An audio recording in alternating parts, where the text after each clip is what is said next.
After being humiliated by Robert in front of the entire team, Emily silently leaves the room.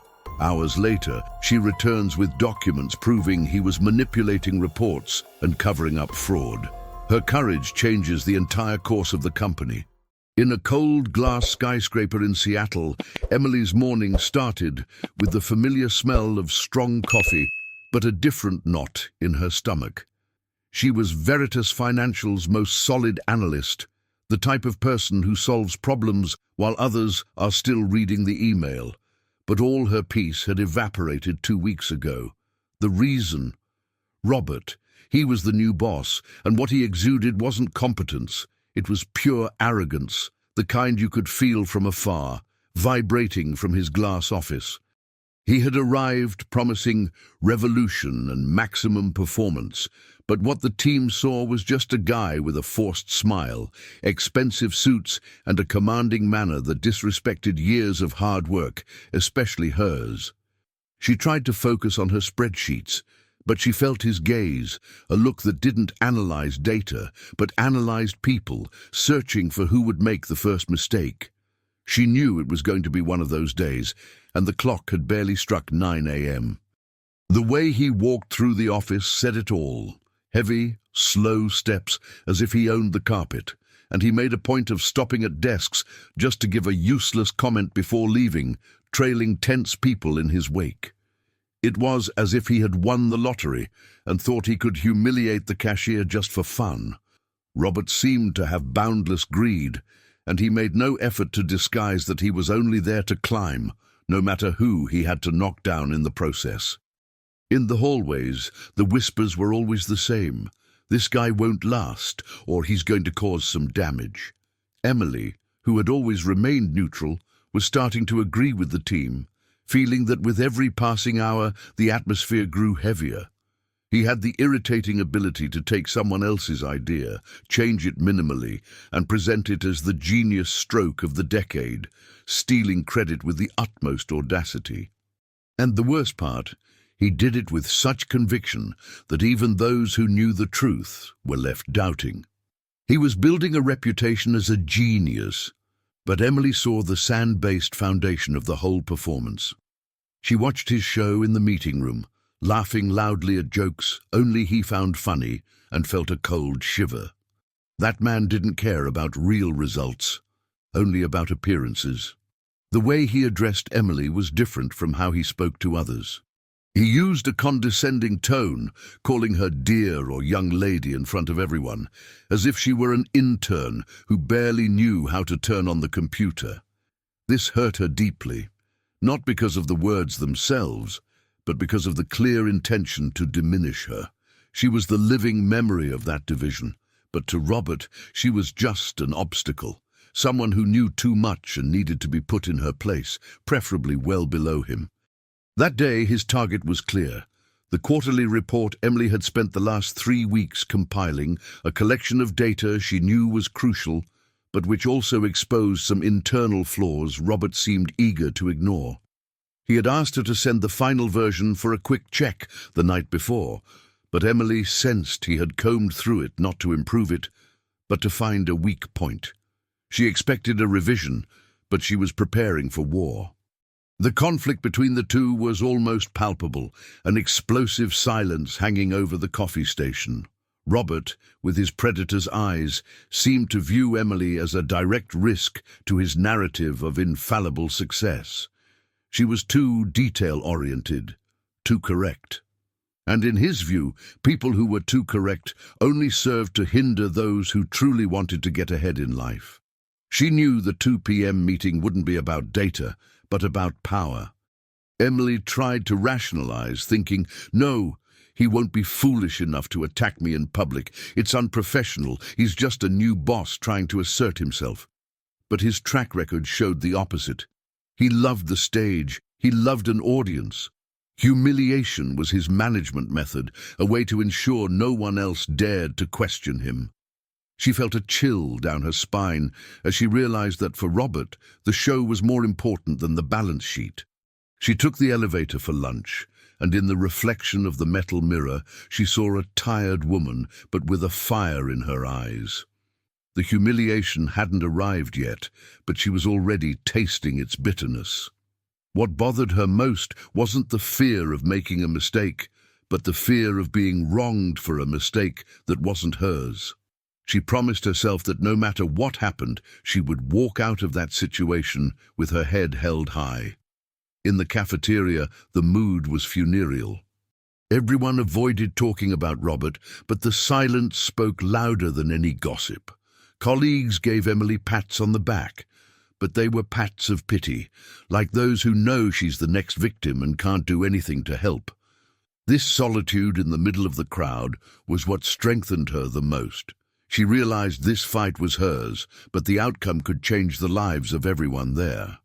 Robert, on the other hand, was in the executive dining room, laughing loudly on the phone, talking about a golf course. He radiated the kind of toxic confidence that comes from knowing you have too much power and no one will stop you. He ignored the discomfort he caused the team and likely thought fear was a sign of respect. Emily saw him from a distance and felt that revulsion mixed with a cold, calculating anger. As she walked back to her desk, Emily opened her original version of the report, the one she was certain was correct, and made sure to leave it open. A plan B, a silent reminder to herself that the truth was there, secured. She reread the most critical data points, the ones Robert had smoothed over too much, and understood that the problem was bigger than just his arrogance. Something was being hidden, something big, something that justified him being so desperate to control the narrative. The meeting was scheduled for the top of the tower. The executive view conference room was all glass, with a stunning view of Seattle. But today, Emily wasn't paying attention to the view. She saw the other managers arriving, all with that "I just want this to be over" expression. Robert walked in last, with that toothpaste commercial smile, shaking hands and turning on the cheap charm. He sat at the head of the table, the center of attention, and signaled for Emily to begin. But before she could take a breath, he launched the first jab, saying, "Emily, try to be quick. I know your reports are a bit verbose. Just focus on the numbers, okay?" The sting was public, and she felt her face flush, but she kept her composure, taking a deep breath and opening the presentation. Emily began to speak about the numbers, her voice firm and full of concrete data, explaining every drop and every increase with precision. She was in her element. But Robert wasn't listening to the data. He was looking for the perfect opportunity to take her down. He interrupted her every 2 minutes with leading questions, trying to shift the focus away from what really mattered. The last slide was the most important, the one that showed the naked truth of the finances. When she reached it, Robert suddenly grew serious, throwing his pen onto the table with a sharp clatter that made everyone jump. He adjusted in his chair, ready to deliver the blow. Emily felt her body go cold, knowing the humiliation was coming, and there was no way to stop it. What was he going to invent this time? She looked at the screen, then at him, and saw a glint in Robert's eyes, a sick pleasure in seeing her tension. He didn't want to debate. He wanted to annihilate. He had already set the trap, and she was about to fall into it in front of the entire board. That moment, the silence before the storm, was the worst part. Emily wasn't just an analyst. She was the cement that held Veritas Financial's finance floor together for over 10 years. She started practically as an intern and saw the company grow from a small office to the powerhouse it was in Seattle. She knew every code, every exception, every system, and most importantly, she knew the founding philosophy: clean, transparent, and timely work. She didn't have the title of senior executive, but in practice, when things got tough, her phone was the one that rang, and everyone knew it. She was a silent legend in the middle of the corporate chaos. What made her so indispensable wasn't just her intelligence, but her almost photographic memory for numbers and history. To her, a balance sheet wasn't just a spreadsheet. It was a story. She knew by heart when an acquisition had been made, who was involved in each project, and what the standard error the old management always made when projecting profits was. That's why, when Robert arrived with his innovations, she saw from a distance that they were dangerous shortcuts, but no one on the outside could prove it. She was the unofficial guardian of the company's integrity. Despite being Veritas's encyclopedia, Emily had always been low profile. She didn't seek the spotlight, didn't play politics, and hated office drama. Her pleasure was in closing the accounts perfectly, in seeing green at the bottom line. She had refused promotions to higher management positions several times, preferring to stay where she felt she was most useful, in the core of the data, where the truth was non-negotiable. All this discretion was a shield, but now it was exactly what made her an easy target for Robert. Robert, of course, had noticed this. Her competence was irritating, and her refusal to get involved in his power games was even worse. He saw the authority she wielded without a pompous title, and that threatened him. To him, Emily was an old, stubborn piece that needed to be replaced by someone malleable, someone who would sign off on whatever he demanded. He had to break the respect the team had for her to establish himself as the sole leader. Emily's confidence in her own numbers was unshakable. She had a self-created double-checking system, a kind of personal blockchain before the technology was trendy, where she kept backups and cross-references of everything. She learned the hard way that, in the corporate world, if your work isn't ironclad, it can be erased or distorted. This healthy paranoia was what Robert didn't expect.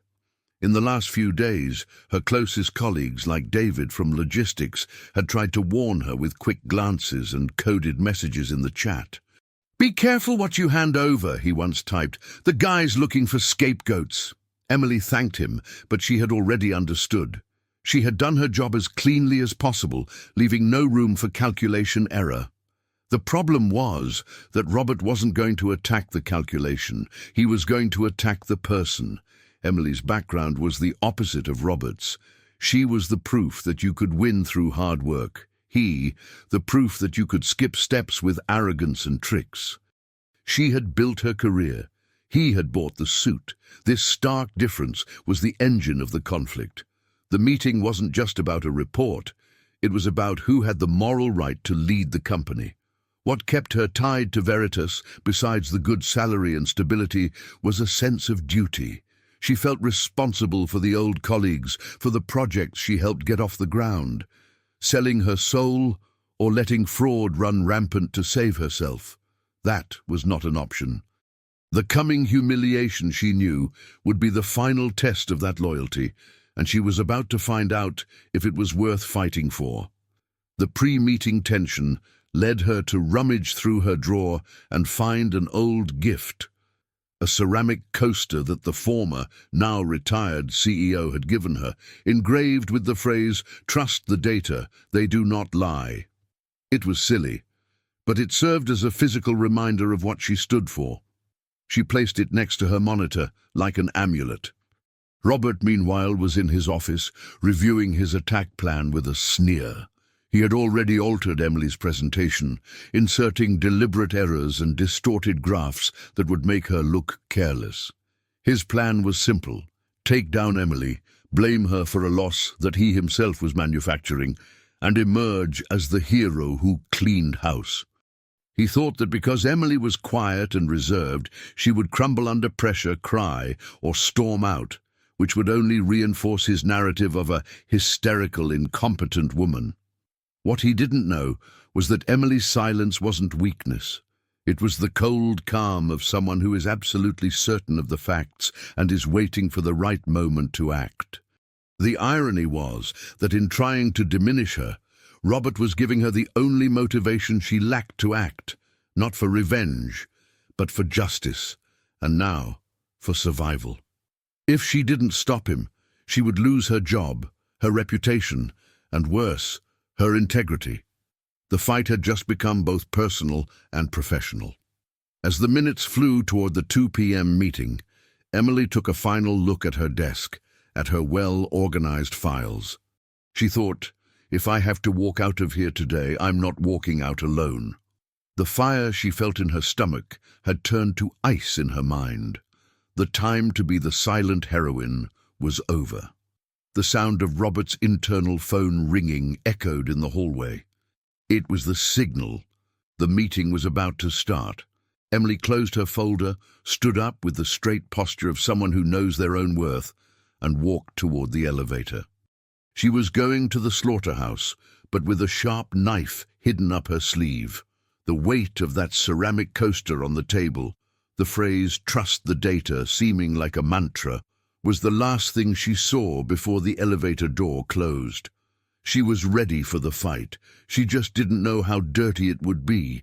The worst was yet to come, and she was eager for it. The first suspicion didn't arrive with a loud alarm, but rather a whisper in the data. The week before, Robert had asked Emily to send him the expense projection spreadsheet for the next quarter, claiming he wanted to do some strategic polishing before presenting it to the board. Emily, being street smart, sent the final version, but as a precaution, she used her double-checking system, a mirror file with time-stamps and checksums that only she could read. She knew Robert's ambition was dangerous, but the scale of the alteration caught her by surprise, sending a chill down her spine. When Robert returned the polished spreadsheet for her to format the presentation, Emily saw that the operating costs and loss forecast columns were different. It was a subtle change, less than 5% overall, but it was enough to transform a realistic projection into something too fabulous to be true. To anyone else, it would be a silly formatting error or a rounding issue, but for Emily, who knew the DNA of those numbers, it was like a jarring off-key note appearing in a perfect symphony. Emily knew that confronting Robert immediately would be professional suicide. He would use his position to claim the alteration was executive direction and that she was being insubordinate or neurotic. She needed proof that spoke for itself, proof he couldn't simply refute with an arrogant laugh. She decided the investigation would be completely silent, almost a secret espionage project within the company itself. She began diving into the server's dead files, using old credentials that most employees didn't even remember existed. She started cross-referencing Robert's spreadsheet data with the raw invoices and receipts from the logistics and purchasing system. What she found was shocking. Robert hadn't just rounded. He had eliminated entire lines of high expenses, dumping them into an old, already closed project code. It was, quite literally, an accounting magic trick. With every click, every file found, Emily's anger cooled and transformed into surgical focus. She was no longer just defending her own work. She was uncovering a systemic fraud that, if discovered by external auditors, would sink Veritas and cost hundreds of people their jobs. Robert's ambition wasn't just to steal credit, it was to deceive investors and the board. The pressure was immense. She had to do this during normal work hours, acting as if she were doing her daily tasks so as not to raise suspicion. She would pause in the middle of a legitimate report, glance quickly sideways, and enter the filing system, moving like a digital ghost. She arrived earlier, stayed later, always saying she was getting ahead of the work for the critical meeting Robert had scheduled. One day, while reorganizing the file access system, she saw a pattern. Robert was accessing the accounts of recently terminated employees, using their credentials to make the riskiest changes. He did this so the trails wouldn't lead directly to his name, creating phantom scapegoats. This was proof of bad faith. It wasn't a mistake, it was a plan.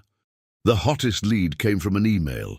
She managed to retrieve an encrypted copy Robert had sent to an external contact, a certain J.S. The content was vague, but the attachment was the report she had made with a comment in the footer, "Revised profits. Keep this off the main balance sheet until the audit. Confirm payment." The term Payment lit up a huge red flag in Emily's mind. The guy was either selling privileged information or laundering money. She began building a digital dossier on her personal computer, encrypting everything with complex passwords and completely random file names. She no longer trusted the company's servers or anyone else. Fear mingled with a strange sense of power. She had the weapon, and Robert had no idea it was loaded. The challenge was that the more she discovered, the more vulnerable she felt. If Robert knew she was investigating, he would fire her in 10 minutes, and perhaps do worse to silence her. She needed to act fast, but with surgical precision. Time was running out, and the 2 p.m. meeting was the final deadline. If he presented those false numbers and no one spoke up, the fraud would be officialized. She managed to print some of the most critical evidence on a forgotten printer in the basement, one that no one had used for years, disguising the sound as any other maintenance noise. The papers came out hot, paper proofs that weighed tons in her hands. She stored them in a brown folder, similar to the old document folders she used for filing. It looked harmless. Emily noticed that Robert had disabled the automatic backup feature in the last few days, which was a highly suspicious move. He was cleaning his tracks, preparing to cover up the mess. This final action confirmed for Emily. He wasn't just arrogant, he was a criminal. And he was using the 2 p.m. meeting as the stage for his final move. The weight of responsibility was overwhelming. Emily didn't sleep well, dreaming of red numbers and alarms ringing. But this pressure made her sharper, more focused. She was the only person who had the complete picture of the mess he had created, and she had the integrity to stop him. While reviewing the final dossier, she saw her own name linked to the original reports. If Robert was successful in the public humiliation, it wouldn't just be his reputation that was cleared. It would be hers that was stained, making her the prime suspect for the incompetence that led to those false numbers. She looked at the clock. There were only 30 minutes left until the meeting. She did one last check. The dossier was complete. The proofs were irrefutable. And now it was too late for him to try to delete everything. She closed the brown folder and felt the weight of the truth in her hands. It was time for the confrontation. The executive view room on the top floor of Seattle was designed to inspire, but today it inspired panic. The afternoon sun streamed through the glass windows, but the light was cold, almost clinical, reflecting the nervousness in the room. Seated around the polished mahogany table were the department heads, and most importantly, 2 members of the board of directors, who barely blinked. Emily sat in the chair, closest to the projector, the innocuous brown folder held firmly in her lap. This was her moment to present, but she felt it was, in reality, Robert's moment to crush her. Robert was at ease, like a lead actor before the show. He wore that rehearsed "I'm in control" smile and made sure to speak loudly about the weather and traffic before giving the floor to Emily, just to show he didn't care about formality.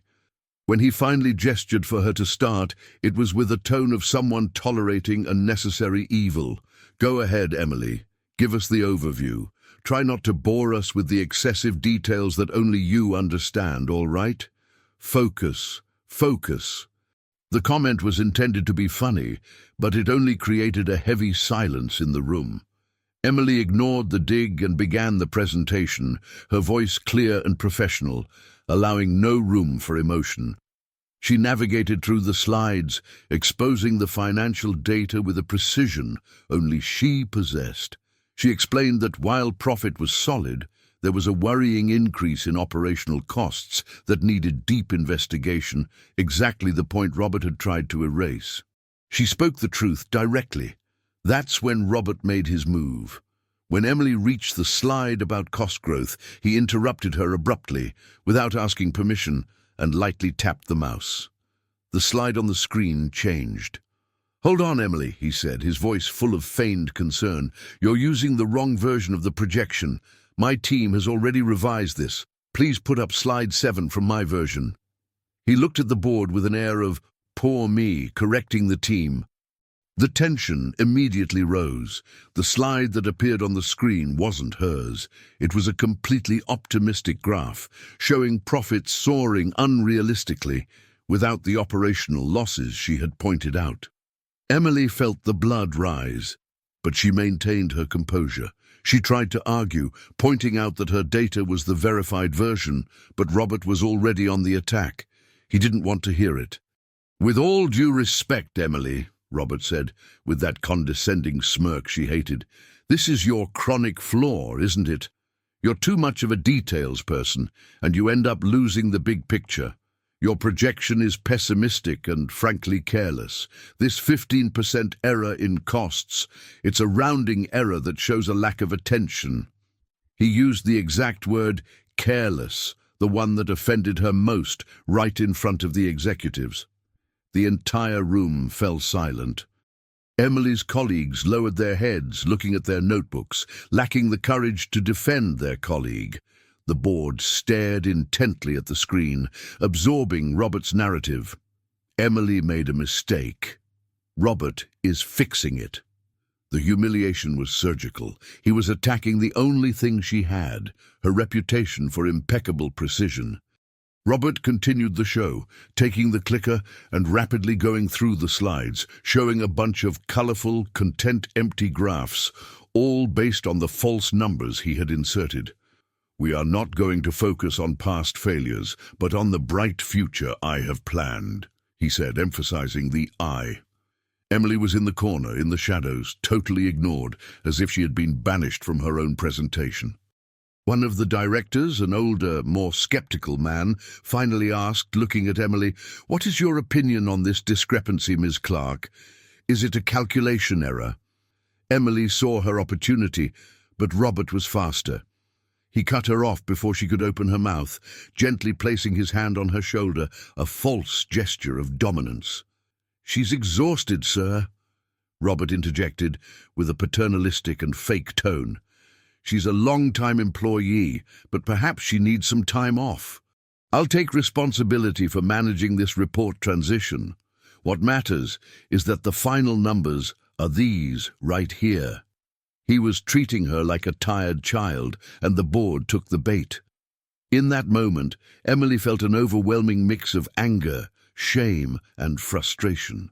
She could scream, she could start an argument, but she knew that without the right context, she would look exactly like what Robert wanted, an incompetent, emotional employee. He had planned this. He had set the stage for her public slaughter. She felt her face burn, tears threatening to come, but she swallowed the cry, biting her lip until she tasted blood. She wouldn't give him the pleasure of seeing her fall apart. The only reaction she had was to close her laptop with a dry click, which made a surprisingly loud noise in the silence of the room. Robert didn't even notice the click, so busy was he giving a motivational speech about his vision for the company. He was riding the wave of victory, thinking he had just neutralized the threat. He looked at Emily with a quick smile, a smile that said, "Stay in your place, girl." Emily then slowly stood up. Her movement caught attention, but she didn't say a word. The room expected her to apologize or try to defend herself, but she just took the brown folder from her lap, turned her back to the table, and began to walk toward the door. Her silence was the most deafening answer. It was a silence of someone in control, not someone defeated. Robert stopped talking mid-sentence about synergy. "Emily, where are you going?" "The meeting isn't over yet," he said, his voice a little more nervous. She paused with her hand on the doorknob, but didn't look back. She simply squeezed the brown folder and said, in a cold tone that barely sounded like hers, "I've seen enough, Robert." And without waiting for a reply, she left the room, closing the glass door behind her carefully but firmly, leaving the emotional chaos behind. The last thing she saw before the door closed was the surprised look on the board members' faces and Robert's expression of anger and confusion. He didn't expect her to leave quietly. He expected drama, an outburst. Her silence and departure were an affront he couldn't control, and the seed of doubt had been planted. The shock of having her professional integrity dismantled in public hit Emily like a punch to the gut as soon as the glass door closed behind her. She could hear Robert's muffled, triumphant voice continuing to sell his lies to the board. The hallway seemed immense, cold, and she felt exposed, even though she was alone. The lump in her throat was so tight it hurt to breathe.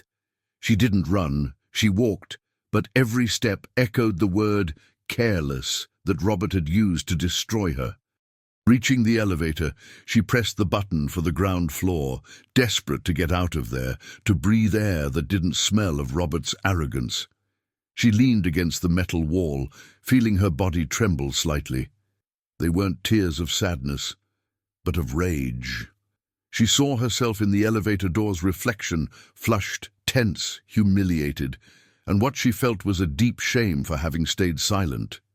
She had given him the show he wanted, but not the ending he expected. The humiliation was more than having her work questioned. It was having a decade of dedication thrown in the garbage, reduced to a rounding error by a stranger who had been there for 2 weeks. She thought of the long years, the sleepless nights, the loyalty to Veritas, and how all of it had been traded for Robert's paternalistic and false gesture, saying she was exhausted and needed a break. He had silenced and diminished her, using subtle office sexism to reinforce his lie. When the elevator arrived at her floor, she exited without looking around. The team was all at their desks, avoiding eye contact, which hurt more than any shout. They were afraid, and that fear was Robert's trophy. She saw David, the logistics colleague, raise his hand slightly in a silent gesture of apology. Emily just shook her head, indicating it wasn't his fault, and walked straight to the restroom.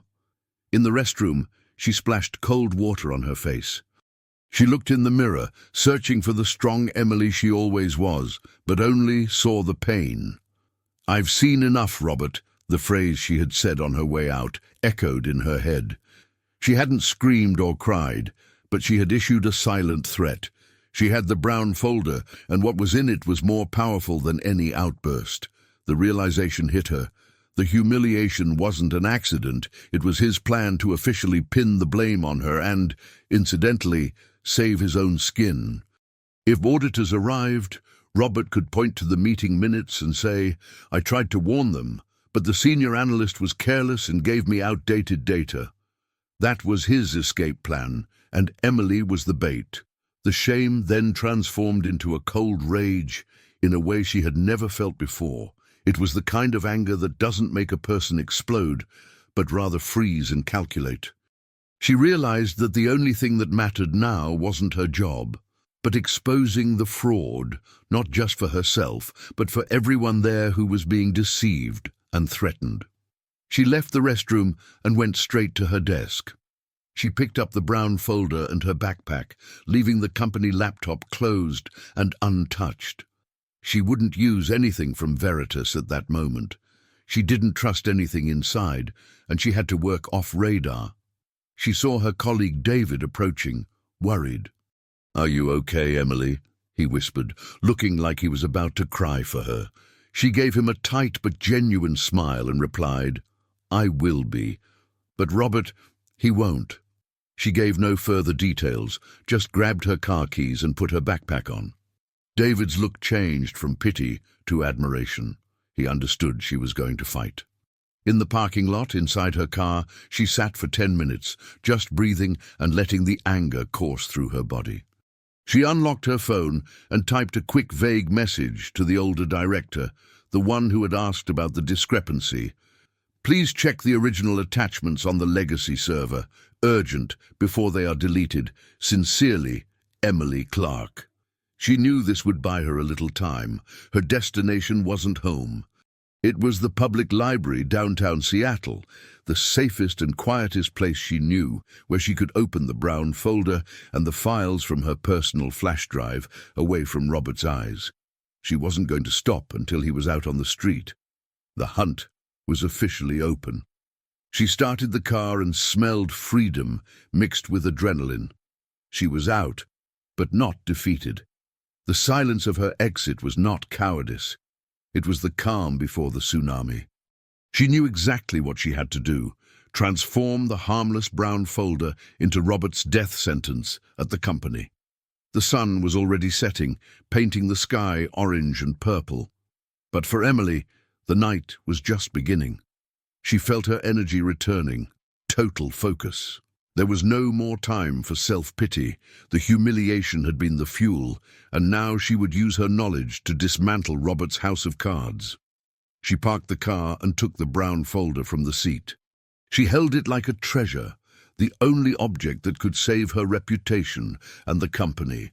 She looked at the Veritas skyscraper from a distance, the light still on Robert's floor. He was inside, celebrating his victory. He didn't know what was coming. She sat at an isolated table in the library, opened the folder and spread out the documents. Graphs, emails, project codes, and most importantly, the trail of the external payment. She was about to dive into Veritas's deepest dirt, but she was ready. Revenge, she knew, is a dish best served with the cold, naked truth. The hours dragged on at the library, but for Emily, time had stopped the moment Robert called her careless. She was no longer feeling the pain of humiliation. That pain had transformed into a layer of ice, shielding her focus. Sitting there, with the dim lamplight reflecting off the documents, she realized that the decision was no longer about reversing her mistake, but about honoring herself and the truth. It was the point of no return. She opened her personal laptop, connected the flash drive, and began organizing the dossier. The anger had converted into an almost robotic precision. Every email, every altered project code line, every access date by Robert, she printed, underlined, and attached notes explaining the chronology of the fraud. She was building the narrative that Veritas and the board would have to accept, and it had to be more solid than any lie Robert could invent. The hardest part was confronting the final numbers. Upon tallying the discrepancies, she saw that Robert had concealed a financial hole that exceeded millions, which, in the financial market, was a serious crime. He wasn't just a bad boss, he was a criminal who was going to take the company down with him. This gigantic dimension of the fraud only increased Emily's determination. She was saving much more than just her own career. She called David, the logistics colleague, from her personal cell phone on an untraceable number. His voice was low, tense. Emily was direct. "Don't use your work email. Robert is cleaning everything up.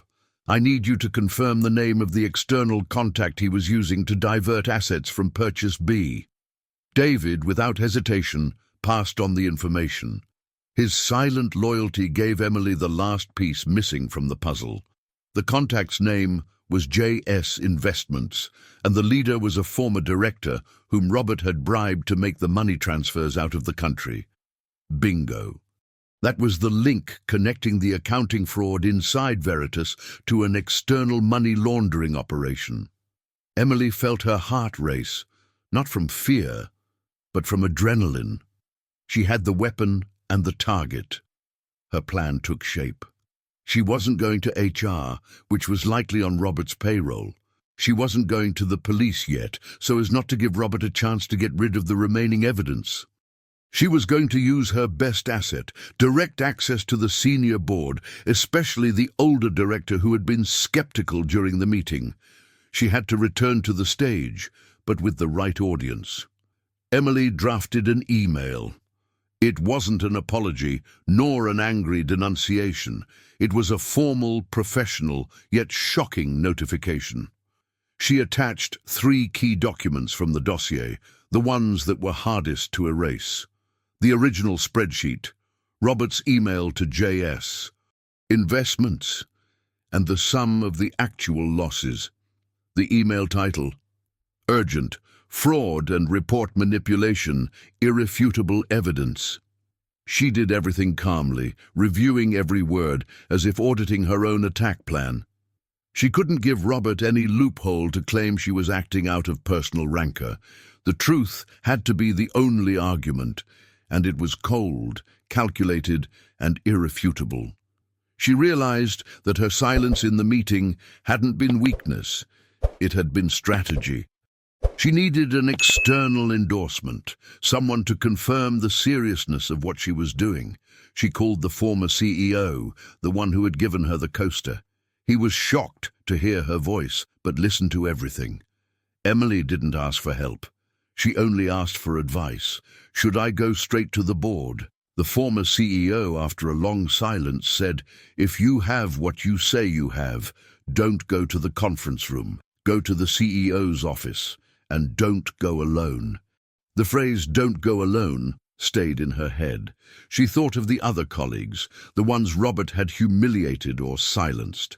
She picked up her cell phone again and sent a message to David. "Meet me at the Veritas reception at 8 p.m, dressed for a meeting. It's time." She didn't give details, but trusted that he would understand the seriousness of the request. It was time to go back. She arranged the dossier in the brown folder, which no longer seemed harmless, but rather a vault of secrets. She felt a physical change, the weight on her shoulders disappearing. She was no longer the victim. She was the prosecutor, the investigator, the person who was going to clean up the mess. The humiliation had given her the courage that job stability never would. She stood up, looked at the dark Seattle street through the library window.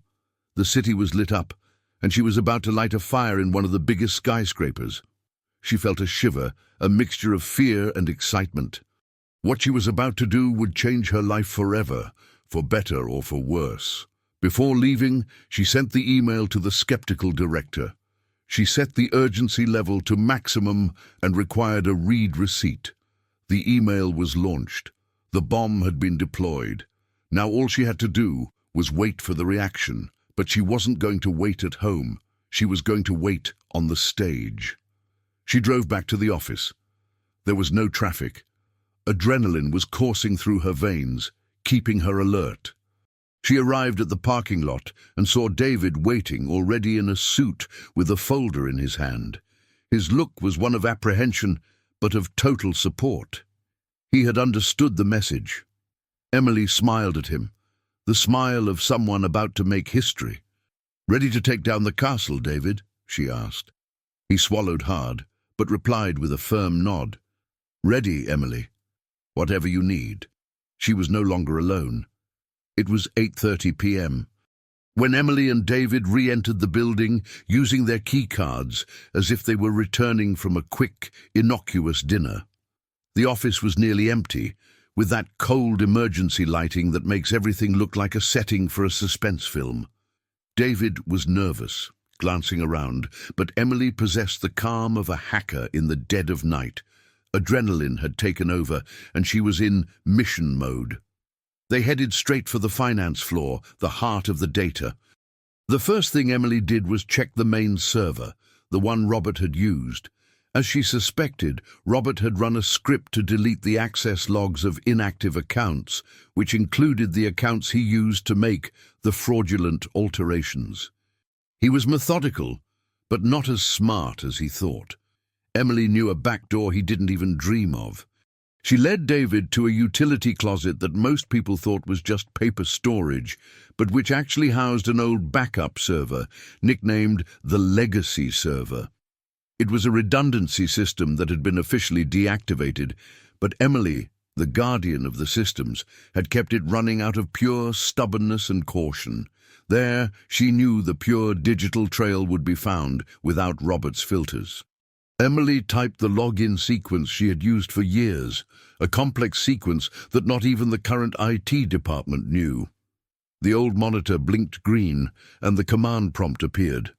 It was ugly, but it was the truth. She began running search commands. "Robert can erase the trace on the main system, but he doesn't have full access to the legacy one," she whispered to David, who watched, fascinated and terrified by her mastery. David, who worked with inbound and outbound logistics, had the complementary knowledge that was missing.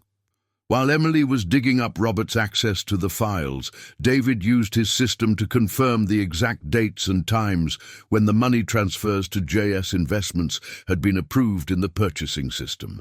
The dates matched Robert's alterations to the cost spreadsheets exactly. The link was complete. The tension was so great that they barely breathed. At one point they heard footsteps in the corridor. They crouched behind the noisy server, hoping the person would pass right by. It was the night janitor.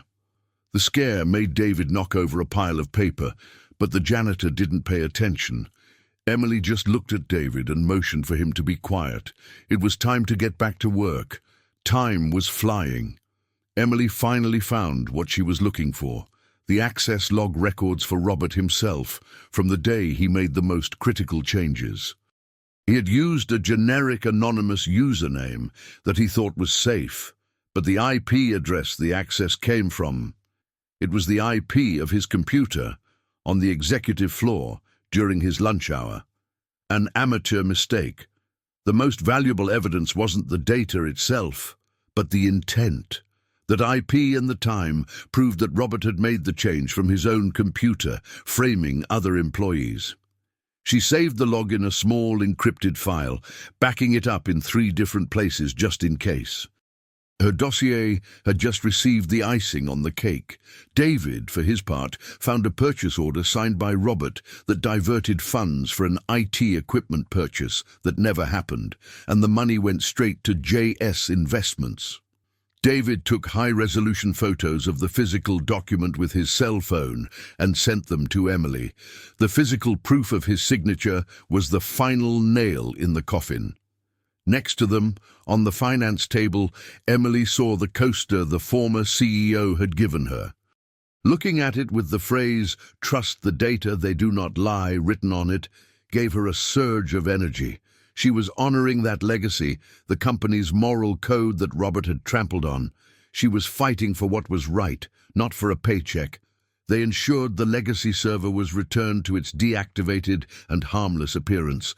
They cleaned up any trace of themselves, shutting down the laptops and putting away their cell phones. The evidence-gathering mission was successfully completed. The brown folder was now truly heavy, full of digital and physical evidence. As they rode the elevator down, David asked, his voice still low, "Now what, Emily? Are you going to the police?" She shook her head. "No, now we're going to the CEO. We're going to make Robert fall in the very place where he humiliated me in front of the people who matter." The plan was to be surgical, avoid an initial public scandal, and go straight to the top. Emily patted the brown folder. "That's it, David.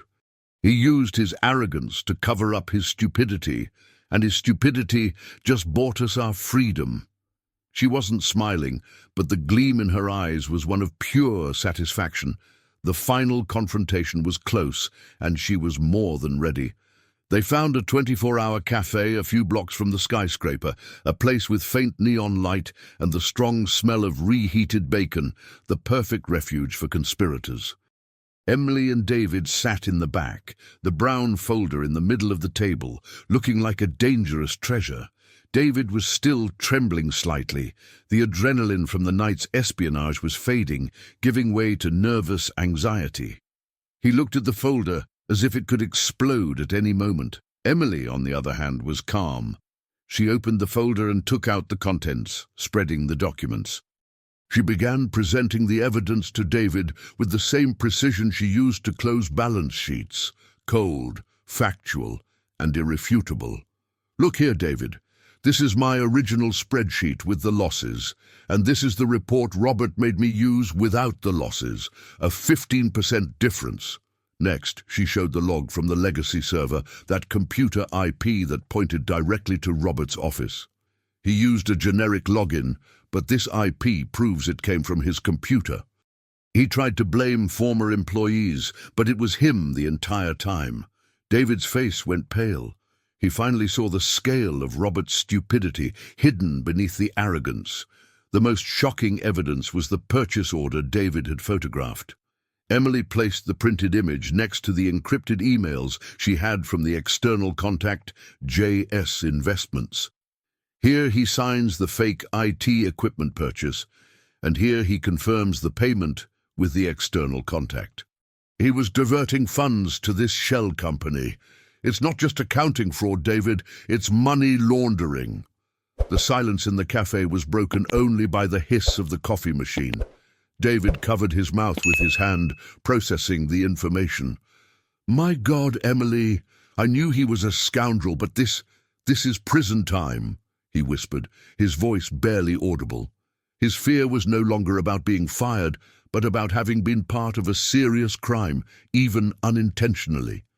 Emily used this shock to solidify his resolve.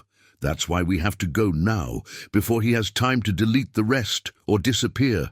We are cleaning up our house. We are saving Veritas from total ruin, and not just our reputations. Her sense of duty was contagious, and David nodded, swallowing hard, but with a firm gaze. They spent the next hour organizing the dossier into easy-to-digest blocks for the board.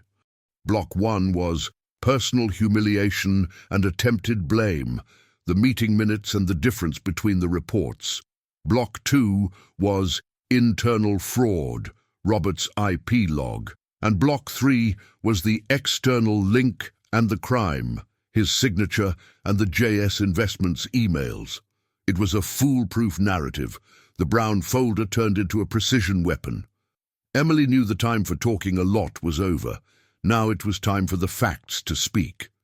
She marked the most glaring numbers and Robert's signature on the purchase order with a red marker, the points they needed to show first to cause maximum impact. David, having recovered from the shock, began to help, thinking in terms of presentation. We can't just hand it over, he said. We have to explain the chronology. Robert is an actor, Emily. We have to use the facts to destroy his script fast. David's knowledge of internal politics was crucial in defining the attack strategy. Emily looked at the complete dossier. The truth was ugly. It was there, printed on dozens of pages, proving that the new, charismatic, wide-smiling boss was a corporate parasite. She felt a weight in her heart, but not of sadness. It was the weight of responsibility for being the only one to have this evidence and the courage to use it. She then remembered the email she sent to the skeptical director, the one who had asked about the discrepancy. She knew he had read it. The email had created the initial link. Now she just needed to appear in front of him with the complete dossier to close the trap. They stood up. Emily put the documents back into the brown folder.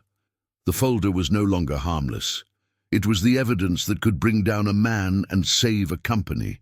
She felt the cold metal of the clasp, a reminder of how serious this was. David looked at her, his fear replaced by an almost reverent respect. "You're going to make history, Emily," he said. She just smiled slightly, a smile of determination. "No, David, the truth is going to make history. I'm just going to deliver it." They left the cafe, the sun already threatening to rise. The time for the final confrontation had arrived. They weren't going to a fight. They were going to an execution based on 10 years of clean work and 1 night of espionage. David was not an action hero. He was a family man who valued stability and hated risk. But sitting in the cafe with Emily, seeing the weight of Robert's fraud, he understood that the risk of remaining silent was greater than the risk of speaking up. He looked at the photo of his wife and children in his wallet and realized Robert would destroy everyone's future if he wasn't stopped. Emily's courage was contagious, and he decided it was time to do the right thing, even if it cost him his job. "I'm going with you," David said, his voice firm for the first time. "I can't just hand over the evidence. I have to be there to confirm the logistics, to show how the money was diverted through my department. Otherwise, he'll claim I'm involved too." This decision to expose himself, to go to the confrontation, was Emily's true secret ally, proof that her integrity had inspired others. Emily smiled, a smile of genuine gratitude. "Thank you, David. Your voice will give credibility to my dossier." Without your confirmation from the logistics side, Robert can claim the documents were forged. She understood that his value was not just the information, but the living testimony. He was the human contrast to the coldness of the numbers. David, already in strategy mode, gave Emily the final piece of the puzzle that was less about fraud and more about power: the timing. Robert always has a video call with a key investor from New York at 9 a.m. It's sacred. He'll be in his office thinking he's untouchable, and he'll be connected to someone the board values highly. This was golden information. Emily had planned to go to the CEO, but the attack had to be at Robert's moment of greatest vulnerability, at the height of his power. Interrupting a call with a major investor would be the ultimate humiliation, and it would ensure the investor was the first external witness to his downfall. "Perfect," Emily whispered. "We won't go to the CEO's office. We'll go straight to Robert's office, exactly at 9 a.m. The plan was set. She had the irrefutable proof. David had the testimony, and Robert's schedule had become the perfect trap. David still had one last ace up his sleeve. He remembered an old conversation with Robert's former secretary, who had been fired without cause the week before.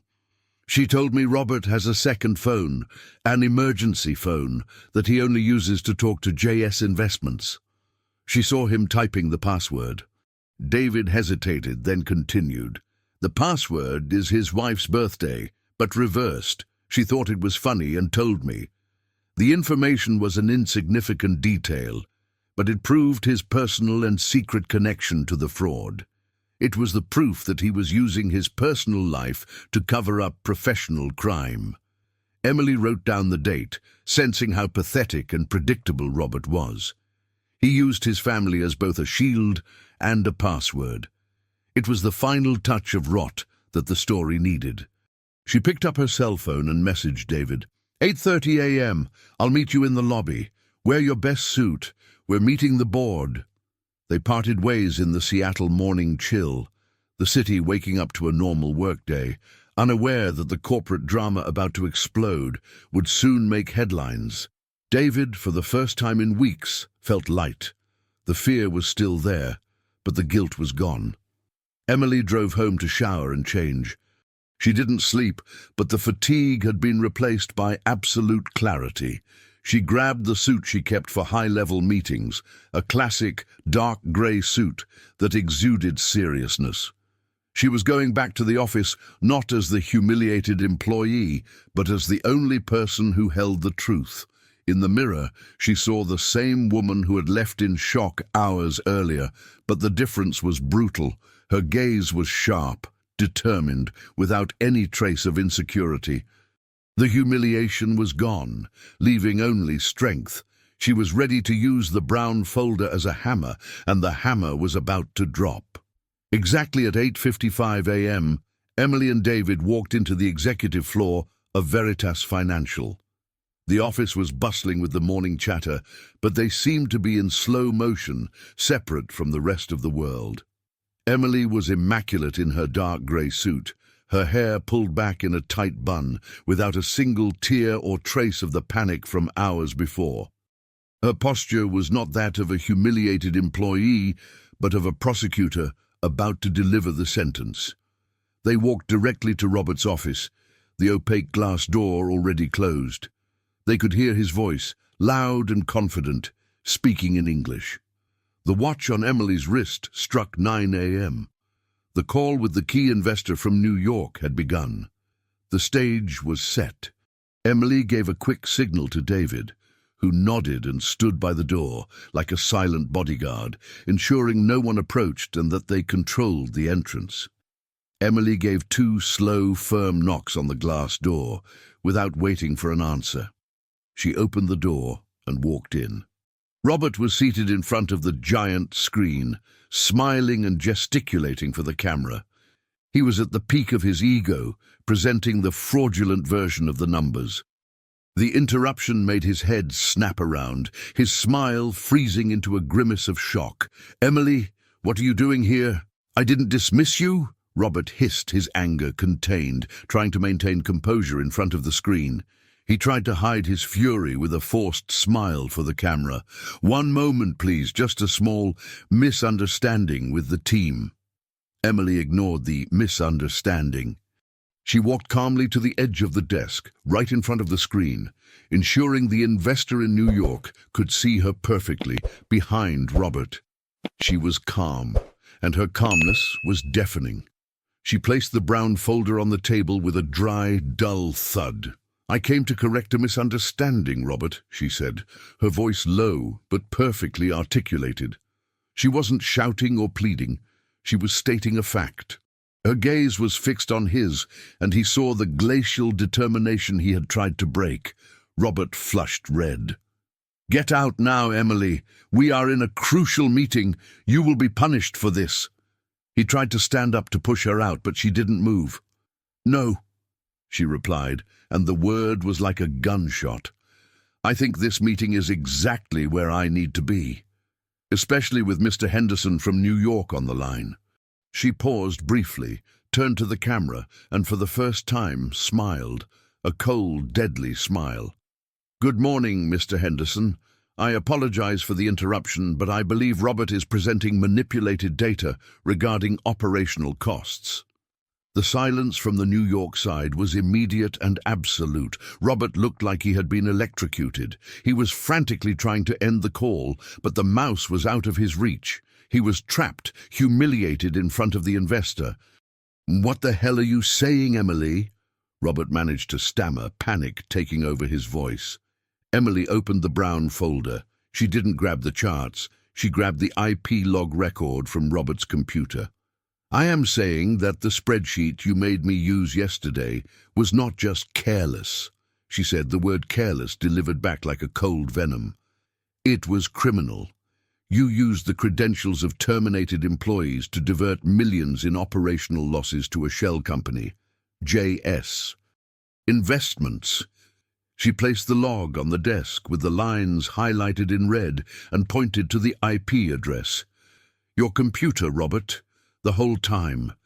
And David, here from logistics," she gestured toward David at the door, "can confirm the fake purchase orders you signed to cover the diversion." Robert was gasping, completely out of control. He tried to grab the log, but Emily was faster and pulled it away. He turned to the screen, pleading, "Mr. Henderson, this is madness. She is an insubordinate employee. She's having a breakdown." "It's not a breakdown, Robert," Emily cut him off, with an authority he had never heard before. She placed the final piece of evidence on the table, the encrypted email from the external contact with the payment confirmation. "It is the truth. And if Mr. Henderson doesn't believe me, I suggest he request a forensic audit right now. Because I have already sent the complete dossier to the board, including proof that you were attempting to delete these tracks at this very moment." Robert slumped back into his chair. His face was white and sweaty, and he could no longer look at the screen. He was completely disarmed and exposed, caught red-handed at the peak of his power. He had lost. Emily picked up the brown folder and tucked it under her arm. She looked at the screen, where Mr. Henderson's face now looked severe and pale. "Thank you for witnessing the truth, Mr. Henderson," Emily said. She turned to Robert, who was slumped over the desk, his head bowed in absolute defeat. "I've seen enough, Robert. I think your meeting is over." She and David exited the room with the same calm they entered with, leaving Robert behind, alone, with the screen still live and the New York investor watching his complete collapse. The humiliation was complete, and the revenge served. Emily and David left Robert's office and went straight to the office of one of the senior directors, the one Emily had sent the warning email to. They barely had time to sit down. Less than 10 minutes after Emily's exit, the silent alarm she had triggered turned into an earthquake. Senior Director P.T. Johnson rushed out of his office, his face contorted with disbelief and rage. He had just confirmed with Mr. Henderson in New York the chaos that was unfolding. Johnson barely looked at Emily. He looked at the brown folder in her hands, the true center of power at that moment. What followed was swift and brutal. Johnson called security.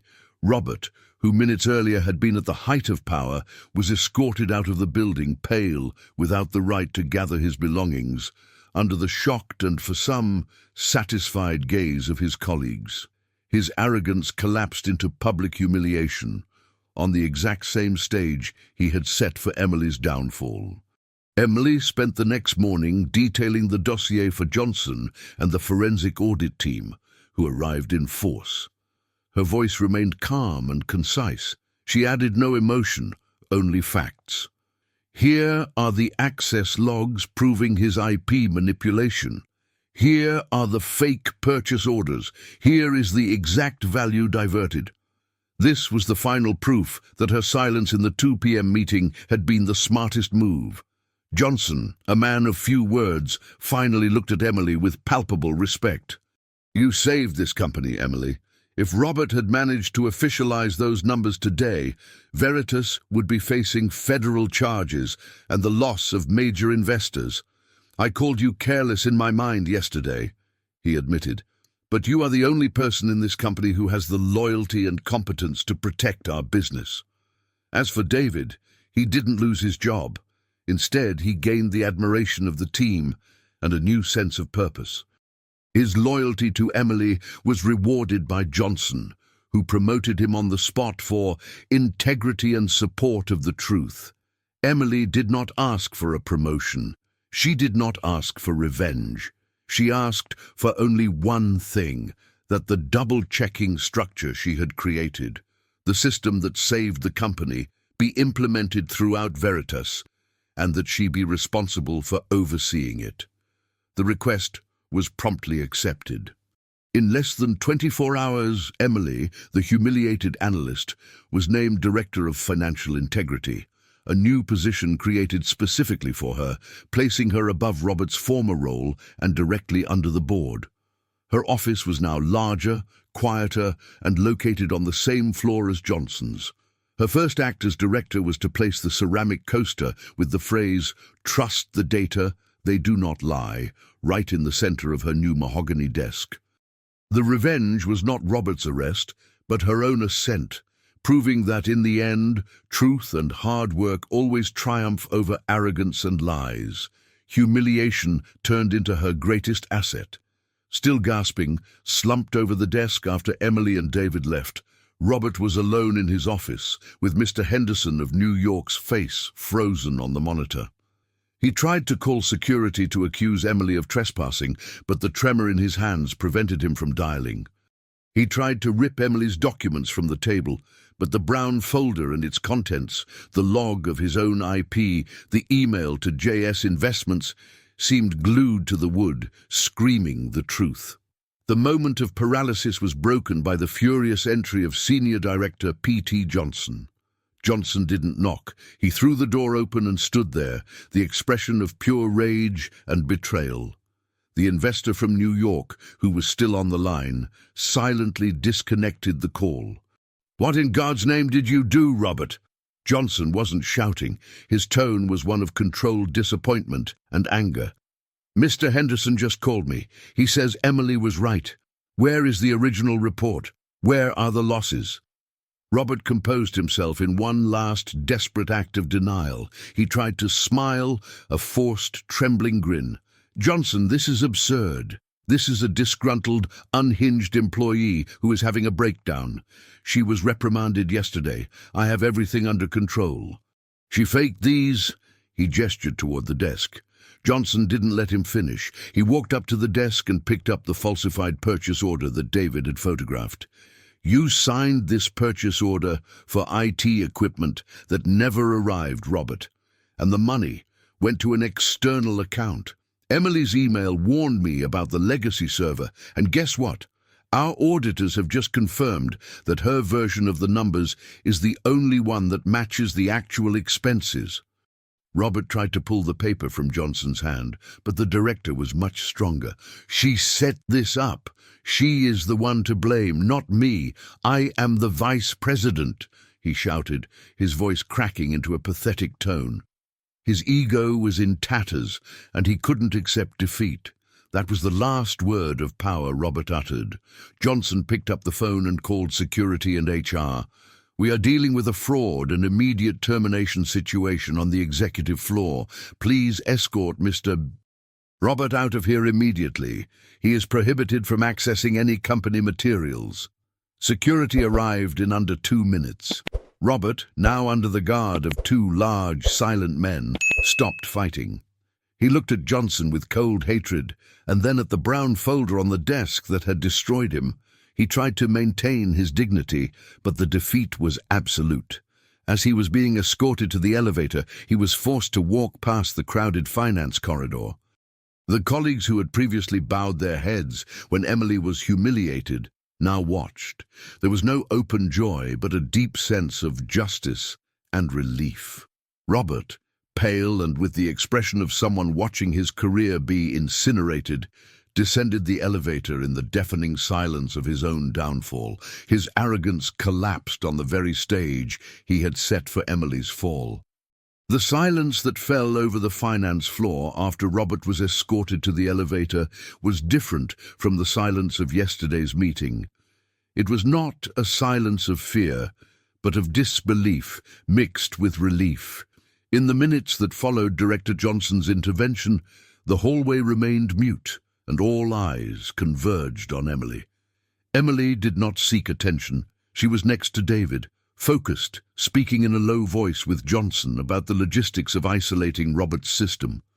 But the team that had witnessed her humiliation now saw her as a hero. Colleagues, one by one, discreetly stepped away from their desks to nod or gesture their approval. The most significant gesture came from David. He simply placed his hand on her shoulder, a sign of silent solidarity and deep gratitude. Suddenly, the murmur stopped. The silence returned, but this time it was a silence of higher power. The CEO of Veritas himself, Alan Kinsley, appeared at the floor entrance, accompanied by the head of legal. Kinsley was a legendary figure in the company, and his presence there signified that the situation was grave. His face was stern, and he exuded an aura of urgency. Johnson approached the CEO and summarized the situation in a few words. The CEO looked over Johnson's shoulder, his eyes stopping on Emily. "Ms. Clark," Kinsley said, his voice grave, "PT, informed me that you were the one who discovered and presented the evidence. Please come to the boardroom, now." It was not a request, but a formal summons. In the committee boardroom, Emily was surrounded by high-level executives, the very same people who had watched Robert ridicule her yesterday. Now they looked at her as if she were the only hope for salvation. Without Robert's aggressive and theatrical tone, Emily presented the dossier from the brown folder. She made no emotional accusations. She presented the chronology of the crime, point by point. The fraud began with the cost diversion in January. It was masked by this alteration in the profit projection, which Robert presented yesterday. The money was diverted through JS Investments, as proven by this purchase order signed by him. And this IP log from the legacy server proves he made the alterations himself. The head of legal took the documents with trembling hands. The legal and financial impact of the fraud was clear, and the cost of Veritas's reputation would be immense. "We will have to call an emergency external audit," CEO Kinsley declared, looking at Emily. "But the truth you brought is the only thing that gives us any chance to defend ourselves. You acted with incredible courage and loyalty." Emily finally had a chance to speak. She looked at the board, not with anger, but with conviction. "I didn't do this out of loyalty to Robert. I did this out of loyalty to the data. I am the senior analyst. My responsibility is to accuracy. Robert's system was flawed, and mine held up." CEO Kinsley nodded, understanding perfectly. He turned to the team and gave the order. "Ms. Clark will not be held accountable for this chaos. On the contrary, she will be the special advisor in this investigation. Any information you need, Emily, will be yours." Emily was no longer alone. She was at the center of Veritas's power, and her only weapon was the truth. The path to the company's recovery now passed through her hands, and she knew exactly what to do. Yesterday's humiliation had come at a high price. It had bought her the freedom to fight with her own truth. Still gasping, slumped over the desk after Emily and David left, Robert was alone in his office, with Mr. Henderson of New York's face frozen on the monitor. He tried to call security to accuse Emily of trespassing, but the tremor in his hands prevented him from dialing. He tried to rip Emily's documents from the desk, but the brown folder and its contents, the log of his own IP, the email to JS Investments, seemed glued to the wood, screaming the truth. The moment of paralysis was broken by the furious entry of Senior Director P.T. Johnson. Johnson didn't knock. He threw the door open and stood there, his expression of pure rage and betrayal. The investor from New York, who was still on the line, silently disconnected the call. "What in God's name did you do, Robert?" Johnson wasn't shouting. His tone was one of controlled disappointment and anger. "Mr. Henderson just called me. He says Emily was right. Where is the original report? Where are the losses?" Robert composed himself in one last, desperate act of denial. He tried to smile, a forced, trembling grin. "Johnson, this is absurd. This is a disgruntled, unhinged employee who's having a breakdown. She was reprimanded yesterday. I have everything under control. She faked these—" He gestured toward the desk. Johnson didn't let him finish. He walked up to the desk and picked up the falsified purchase order that David had photographed.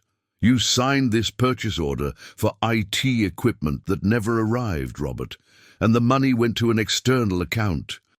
Emily's email warned me about the legacy server, and guess what? Our auditors have just confirmed that her version of the numbers is the only one that matches the actual expenses." Robert tried to pull the paper from Johnson's hand, but the director was much stronger. "She set this up. She is the one to blame, not me. I am the vice president," he shouted, his voice cracking into a pathetic tone. His ego was in tatters, and he couldn't accept defeat. That was the last word of power Robert uttered. Johnson picked up the phone and called security and HR. "We are dealing with a situation of fraud and immediate termination on the executive floor. Please escort Mr. Robert out of here immediately. He is prohibited from accessing any company materials." Security arrived in under 2 minutes. Robert, now under the guard of 2 large, silent men, stopped fighting. He looked at Johnson with cold hatred, and then at the brown folder on the desk that had destroyed him. He tried to maintain his dignity, but the defeat was total. As he was being escorted to the elevator, he was forced to walk past the crowded finance corridor. The colleagues who had previously bowed their heads when Emily was humiliated now watched. There was no open joy, but a deep sense of justice and relief. Robert, pale and with the expression of someone watching his career be incinerated, descended the elevator in the deafening silence of his own downfall. His arrogance collapsed on the very stage he had set for Emily's fall. 3 months had passed since Robert's downfall. Emily was fully established in her new role as Director of Financial Integrity, but strangely, what calmed her most wasn't the luxury of the new office, but the silence. It was a silence of peace, without the constant tension of covering up lies or fighting arrogance. On a quiet afternoon, while reviewing the new protocols she had implemented, a double-checking system internally named the Clark Protocol, she paused and looked at the Seattle skyline. The sun was setting over the water, painting the sky in shades of orange and purple, and she thought about the journey. The most painful moment, the public humiliation at the meeting, became her greatest lesson. She realized that Robert had made her look weak and careless, but in reality, he had inadvertently given her the only thing that mattered, the motivation to act without fear. That day, when she walked out in silence, was the day she decided her integrity was worth more than her job. Her final reflection was clear. The position, the title, and the salary were temporary, but the truth, the one thing she possessed in that moment of humiliation, was non-negotiable. She hadn't yelled or cried, she had responded with facts and evidence. This quiet resolve, this unwavering trust in the data, was the true power. Veritas was healing. The culture of fear and favoritism, installed by Robert, was slowly being replaced by a culture of transparency and merit, which David and the other colleagues embraced. Emily's ascent to the top, coming from an analyst position, was the symbol of this change. She was the proof that at Veritas now, honesty was not just a virtue, but a survival policy. Emily smiled. She held no hatred for Robert, only a somber gratitude. He was the catalyst that forced her to step out of her comfort zone and discover her true strength.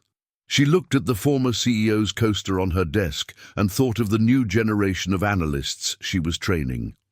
"Integrity is the greatest asset you will ever have," she would later reflect in a speech to the team. "Positions and money can be bought or lost, but an unwavering reputation, built on the truth, is the one thing no one can ever take away from you." With the certainty that the company was on a solid path, Emily allowed herself to relax. The future was bright, not just for her career, but for the data ecosystem she was building. She closed her laptop and stood up. The journey had been arduous, but she had won. And most importantly, she had won by being true to herself, a guardian of the truth. If you watched until the end, it means you really enjoyed today's story. So do not forget to like, comment, and subscribe to the channel to receive new and emotional stories every day. And tell me in the comments, from which city are you watching us? Also, if you know someone who enjoys this kind of content, share the video. It helps the channel grow and encourages me to bring even more stories for you.